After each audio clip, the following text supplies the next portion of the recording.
Mga kadribol, grabe, may biglang plot twist ngayon sa Lakers at ang bida walang iba kundi si DeAndre Ayton.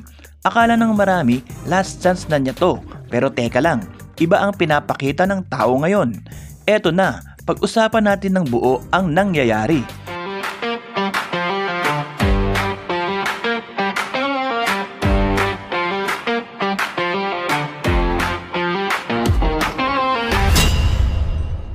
Eto kasing si Ayton mga kadribol, ilang taon na ring binabansagan na walang gana, moody at di coachable.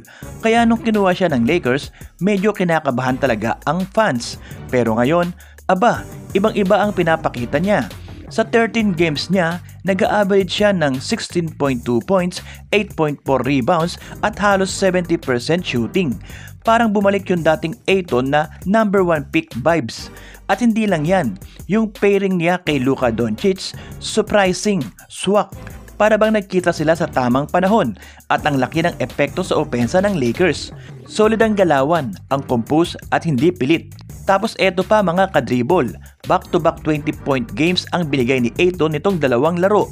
Kaya naman after ng 119-95 win ng Lakers laban sa Bucks, si Austin Reeves mismo ang nagbigay ng matinding papuri. Sabi niya, "We need the best version of him." At bilang teammate, kita niya raw na sobrang opposite na kung ano ang naririnig niyang narrative kay Ayton. Ang sabi pa ni Reeves, nakakainis daw yung mga maling kwento na nauuna bago mo kilalanin yung tao. Pero si Ayton, hindi raw moody, hindi raw uncoachable. Parang totally different sa narrative na niluluto ng social media. Pero eto yung pinaka-wild mga kadribol. Bago ang game, sumisigaw si Ayton sa locker room. "They say this my last chance." Sabay, "Might as well leave it on the line."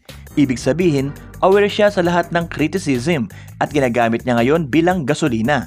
At sa nangyayari ngayon, hindi mo maikakaila kung ganito lagi si Ayton, pwedeng maging delikado ang Lakers. Baka ito na yung version niya na matagal nang hinahanap ng lahat. Pero kayo mga kadribol, honest opinions, itong Ayton ba na nakikita natin ngayon, tingin nyo ba consistent? At kung magtuloy-tuloy ito, tingin nyo ba kaya niyang iangat ang Lakers this season?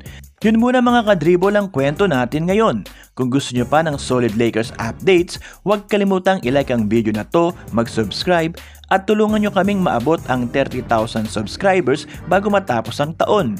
Tuloy-tuloy ang kwentong Lakers natin dito sa Kadribol. Dribble pa more!